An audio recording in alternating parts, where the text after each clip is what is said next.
Maing adlaw katawhan sa Dios sa Archdiocese sa Osamis sa ngalan sa tong talahoron ni Arsobispo Archbishop Martin Sarmiento Humuad guban sa mga kahugpungan sa mga kaparian sa tibok lokal na simbahan sa Archdiocese sa Osamis kini inyong amigong higala Father MJ Samonte magahatod og pamalandong ninyo karong adlaw karon nga Martes sulod sa ikawag-duang Domingo sa ordinaryong panahon.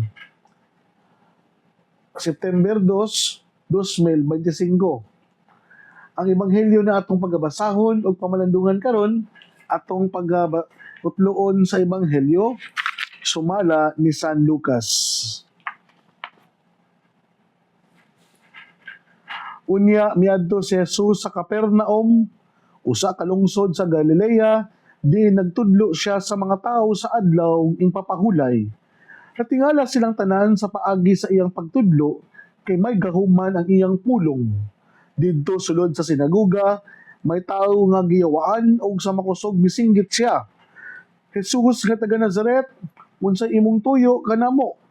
Mianhi ka ba aron paglaglag kanamo? Nasayod ako kung kinsa ka. Ikaw mao ang balaang sulugoon sa Dios. Giingnan ni Jesus ang yawa, hilom o gula sa tao. Dilamba sa yawa ang tao sa tubangan nilang tanan, ug unya migula siya nga wala unsaa ang tao bisan jutay. Nahibulong ang tanan og nag-ingnanay. Unsang pagtulunan kini? May gahom kining tawhana sa paghingilin sa mga yawa. Ug mikaylap ang balita bahin nga Jesus sa tanang dapit ni adtong yutaang. Mga igsuon ang ebanghelyo sa Ginoo. Daygon ikaw Kristo. Mga igsuon gid ni Kristo, maayong adlaw sa makausap mga kanatong tanan. Bear months na pod. O kung magsayod kita, kung bear months na gani, excited kayo mga tao, kay magkahinay na daw og kabugnaw ang panahon, o magkahinay na po daw og kausab ang mood sa ato ang kalibutan kay lagi naghiduol na ang pagkatao sa atong manunubos. Nagdasayod kita kung bare months na daghan kayo og mga gilook forward ang mga kadaghanan labi na sa panahon sa Disyembre. So mga igsoon kuda ni Kristo, now ponta as we begin this bare months, we start to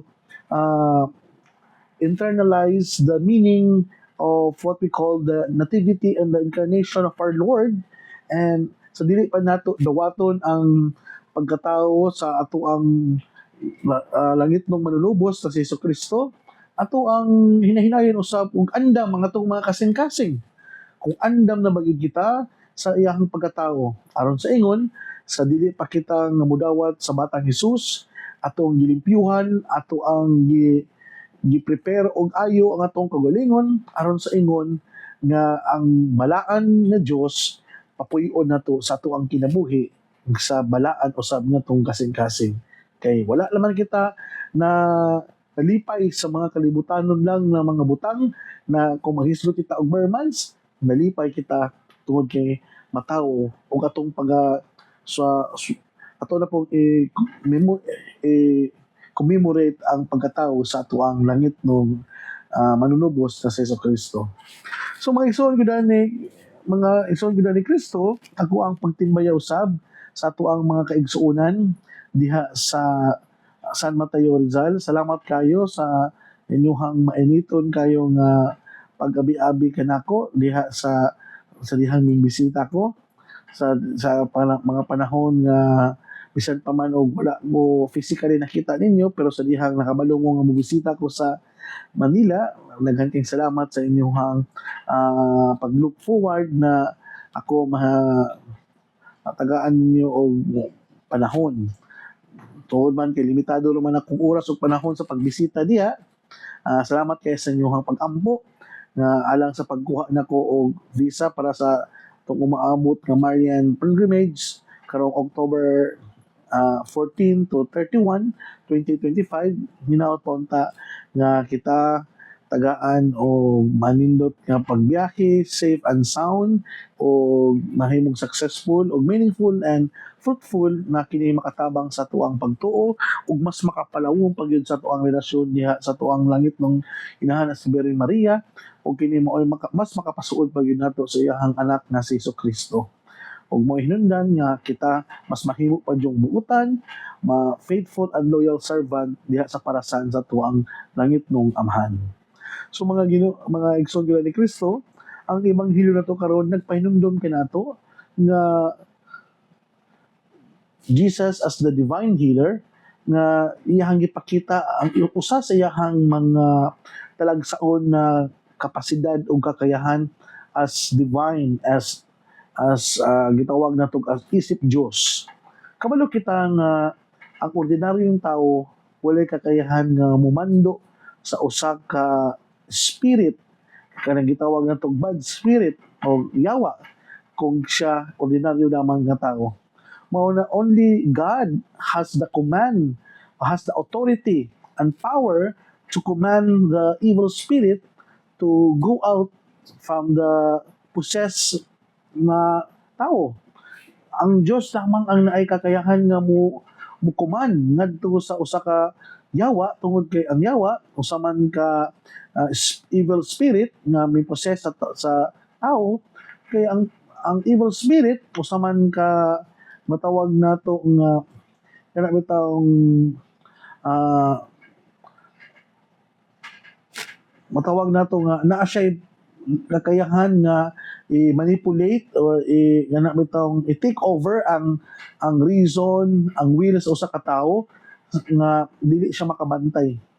So sa inani nga pamaagi mga igsoon, ngano man nga uso kayo kanya to that time ang kanang evil position or demonic position. Tungod kay during the time of Jesus, daghan kayo og sila og kanang mga kanang bitawng klase-klaseng pagpanawag sa mga spirits. Mao no nga uso kay kanila ang kanang bitawng mga klase-klaseng mga ritual and practices nga the fun of calling sa mga spirits. Mao na nga wala nila damha na usahay ang ilang matawag gay nga spirits dili katong spirit na ilahang gitinguha kun dili kato dayong espiritu na noon nga yawa nga mo'y nag-usahay mo possess kanila. Tungod kay for them God is everywhere. So kung para nila kung kaning lugar kung nay extraordinary nga nahitabuan ni na extraordinary nga form sa usa ka kahoy sa usa ka existence ila din tagaan o kanang meaning na ang Ginoo dapita usahay ila di i-worship ning dapita mao na nga usahay kana bitang ma-mislead ang mga tao sa ilahang pag-worship ug pag-glorify sa Ginoo. O lagi kay dili pa man nila klaro nga kana bitang unsa gyud ang that there is only one Lord and one God and that is our Lord Jesus Christ. Mao na nga tungod sa ilahang pag-invoke sa mga espiritu, mao na nga usahay ang ming kunsad noon kanila dili ang balaang espiritu kundi ang espiritu sa demonyo. So mga igsoon gyud ni Kristo, unsa man anindot na makatuna nato ani karon na si Jesus na iyang gipagawa ang yawa sa taong nayawaan. Na gipakita gid nato nga si Jesus powerful. Na ay command. Na ay dayon sa iyang pagkuman bisan pa man gani nga wala pa niya verbally or literally nga gipahawa ang yawa from a distance kailan na ang yawa niya. Indot kay no nga kana bitawng sa dili pa lang gani kayo ming duol si Jesus ngadto sa nayawaan ang yawa mismo nakatimaho na sa iyang pagka-Dios. Kana bitawng na sense na sa yawa ba nga murag kanang pagwaon na gid siya nga lutuson na gid siya o kailangan naguna nahimo siyang defensive sa dihang naguna-una na siya nga ihan ang gi-identify si Jesus kung kinsa siya. So inani giday no nga usahay ang tao giday nga naay sala no usahay defensive giday kayo. Mao giday mag-una-una og istorya. Tanawa sa to ang ebanghelyo karon no. Kana bitawng ngano man nga ang tao giyawaan sa ming singgit siya Jesus nga taga Nazaret unsa imong tuyo kanamo mianhi ka ba aron paglaglag kanamo wala kang may giingon si Jesus nga siya mo'y nayawaan ano man naguna-una man siya og kanang identify sa kang Jesus nga kung kinsa si Jesus mo gini angay day nga natawon na tumaig so no nga kana bitawng taong nakasala usahay mo gid una nga mustorya para ingon sa ingon nga ihang ipahawas ang iyang guilt feelings aron sa ingon nga kana bitawng ang taong defensive makaingon gid ta na usahay ang mao gid na ay dili maayong binuhatan mao na nga lantawonon jud kay ning mga tao nga defensive kung kayo kay nga naman nasama sa taong nayawaan sa tuwing Ebanghelyo karon nga wala pa lang gani si Jesus ning himo og action ay ihan namang giuna-unahang istorya si Jesus kung kinsa si Jesus sa to pa abi niya nga sa iyato nga pamaagi magulat niya si Jesus iyang mahadlok si Jesus kay ngano man nga ngano kailaman ang maong tao kaniya kung kinsa siya mao gid yung usahay kana bitang gulat-gulaton ta kana bitang i-blackmail ta nga uy ako kailabi ako nimo ayo panginana lala bitaw so tama gid ay giingon gid ay nga dili na to paistoryahon na ang yawa dili na to angay gid ay nga kana bitang tagaan pag chance nga sila makauna og kanang atake nato nga by the very first and foremost dapat kita pod nga muna atay tumugtuyo nga sa pagkasawi og mga demonyo dili na to angay daghang pagstorya og yawa kay kung the moment nga makaunas kag istorya na masimon hinungdan nga mawala atong pagtuo mawala atong self confidence mahadlok ta then mura tag matret ba nga ngano kailaman ni siya nako nga wala ako kailan niya nana so moto usa sa pagpamaagi nga pagtret sa demonyo ngadto ni Jesus nga ako kaila ko nimo kung kinsa ka ikaw anak ka ni sa langit ng amahan nga mo'y mulutos na moto nga iyang giportray na dayon kung kinsa ang usay kapasidad ni Jesus so nana mga igsoon ang tao ning makasasala ang tao ning nga naay dili maayong binuhatan usahay siya da ang unang buputak o una dayong mudepensa mao na kung kita gani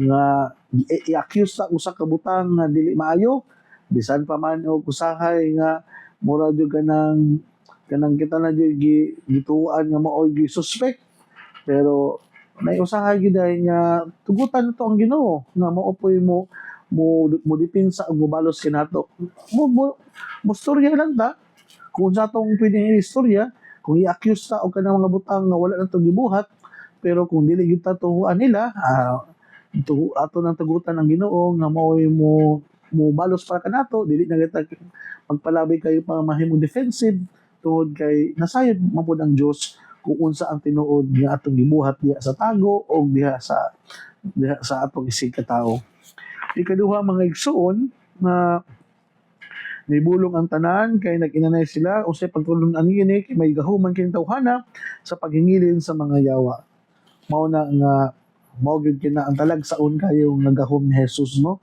ang pagpangilin sa mga yawa na mao ni angay nato makatunan pud nga kita isip mga bidunyagan kita nakaambit man kita sa misyon ni Kristo as a threefold mission of Christ we shared in baptism nga as king, prophet, and priest kung usas trabaho sa usa ka pare mao biya ang pag-exercise or kanang gitawag natong exorcism pero lagi kay ang bunyag usa raman sa mga common priesthood raman na siya atong nambitan then kaning mga gipang-ordinahan gayud for a certain ministry to practice this exorcism ministry usa po gini katalagsaon nga ministry nga ihatag sa ato ang halandong obispo nga maoy mo exercise o mo administer sa maong sacraments o sacramentals. Hopefully, na kita na mga na ay mga kakayahan nga mubuhat sa maong paghingilin sa mga yawa, it is also be to fully equip ourselves sa mga process. Kay dili man iingon siya basta-basta nga proseso. Dili pwede nga kana bitang pa wido-wido lang imong pagbuhaton ani. Dapat pod nga kabaluta kung unsa ay mga do's and don'ts, kung kabaluta unsa ang angay buhaton, kung nay mga untoward circumstances nga mahitabo nga wala ito damha. Dapat kanang well equipped ta, we are knowledgeable and we are brave enough. Dili ta brave tungod kay kita equipped, kundi brave enough kita nga misalig sa ganang power and authority sa Ginoo nga gitugyan diya kanato isip iyahang gipiyalan o gitugyanan sa maong ministriya. So inana siguro maigsuon nga isip mga sumusunod ni Kristo nga we can cast away demons, the demons of other people. Kitang tanagaman tayo mga demons within us. And hopefully these demons nga nagpossess nato, dili ito tugutan nga permitted nila nga i-manipulate o i-control over. We learn to tame the demons within us. Ikaning mga demons magod nga naa nato, kung dili gali ta kabalo mo tame, mao gini mo control o mo dominar sa ato ang pagkakita. Then the moment gani nga mo dominate na ni sila, wala ta dili nang takabantay nga kita nga we act like an evil nga usahay nakapasakit ta sa uban, we inflict pain and suffering to others, and we inflict wounds and suffering sa kasing-kasing sa uban. Hopefully, sa atong pagpadayon nato sa ato ang earthly journey na kaning mga monster nga usahay nga naa nato, dili nato tugutan nga mao ni mo control nato, kundi i-tame nato sila aron sa ingon nga bisan pa man og naa sila within us, dili nato sila totally nga mabugaw tungod kay usahay kaning mga monster nga naa nato mao gini mo trigger sa ato ang mga attitude and mga past experience, ato ang mga character traits and mga attitude nga mao'y hinundan nga makahimot ang evil act. So mao na nga go atawo man gud nga dili niya matame ang iyang monster na mao'y mo nagpuyo diya sa iyang kasing-kasing una-una. Mao na siya nga ang monster mao'y nooy mag-control niya lisod jud kay na ina na mga igsoon. So we learn to tame, we learn to nga ato i-control ang ato ang mga matawag nato mga tendencies, ato ang mga flaws and imperfection, sa ato ang mga dili mayong kinaiya. Kay ang taong dili kabalo gani nga mo control siya kaugalingon, mao na nga dili siya disiplinado sa iyahang pagkasya. So mga igsoon gyud ni Kristo, importante kayo ni nga sa ato ang as part of our spiritual preparation sa pagpangandam nato sa pagkatao sa Ginoo as we are now in the bare months. Inawat pa unta nga dili lang kita nahimong malipayon kay daghan man tag madawat na mga pabonus, daghan tag madawat na mga unsa panaliya, mga material karong in this season of bear or December or this coming malipayon kita kay tungod kay nabati gid nato totally sa tong kagalingon nga kana bitaw na control na nato ang mga demonyo nga naa sa nagpossess kanato.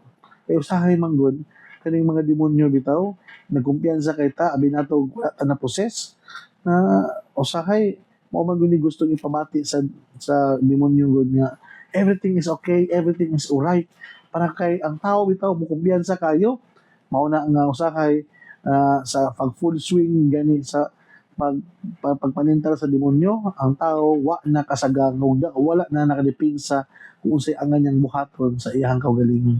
Hopefully, we always be cautious and preventive enough sa ato ang mga desisyon, inistoryahan o mga action sa kinabuhi aron sa ingon nga sa ato ang pagiging preventive o defensive da sa ato ang mga lihok.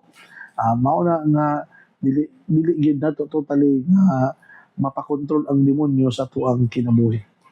So mga igsoon gyud ni Kristo, daghang salamat kayo sa ato ang mga kaigsuonan dinhi sa Immaculate Conception Cathedral, labi na sa ato ang mga parokyano na minsanong sa ato ang panawagan sa ato ang Dinner for a Cause para as part of sa healthcare sa atong mga kaparian na usa kini sa mga pamaagi na kita makalikom og funds para sa kita makahatag usab og makarimit og insakto nga amount sa umaabot nga pangilin sa payan. Hinaut pa unta nga bad sa to ang parish rector og aprobado sa tumhana sa obispo kaniya to ang mga pag strategy nga unsaon nato paglikom og funds. Part niya na ang dinner, the banquet of love nga ang pangalan niya na sa tong dinner for a cause na kini makatabang kini sa ato ang mga elderly and retired priests, labi na sa mga pipila ka mga kaparian na kailangan gayud og regular check-up na dili na biya basta-basta pug karon ang pagpa-check up. It costs money na kailangan po nato ibayad sa mga laboratory test o sa pang mga test ya para lang nga ma-check nato ang atong health condition sa ato ang mga ordained minister diri sa Archdiocese sa Osamis. So daghang salamat kayo no. Kayon sa atong mga sponsor, sa ato ang mga chapter president nagpadagan karon diya sa ato ang mga sugong. So daghang salamat kayo gyud sa inyong pagpasensya o pagsabot na dili na lalim nga ang paghatag kay kasayod ko nga nakuan ang inyong mga budget ya sa inyong daily needs. Bulo po ko nga ang Ginoo kanunay nga naglantaw pod kamo pagbubuan o mas bidisyonan pa sa inyong pagkamay na tagon. Rest assured po na kami po mga inyong gipagtabangan, mahimo inyong responsable o mahimo po din sa mong part as part po namo sa pagtabang po namo sa mong health na inyong gitabangan. So daghang salamat kaninyo o sa tanan natong mga benefactors and friends, sa tanan natong mga avid listeners nga naminaw karon. Daghang salamat kayo sa inyong pagsuporta o pag-ampo namong mga kaparian. Labi na sa ato ang mga nangalagad na mga kaparian nga andam gyud moadto sa mga kabukiran, mo bisita sa mga masakiton o mo andam nga mo responde dayon sa mga needs atong mga parokyano nga usahay bisan pa man og kanang kapoy pero lagi kay mao man yung atong giparian to serve the people of God and to help them and to serve their souls and to bring salvation to all humanity in our humble and limited capacity. Mga igsoon, di na kukutob, ayaw kamong kalimot na ang pulong sa Dios ang gayud nga pamation, pamalandungan ug paningkamutan nga mapuy-an.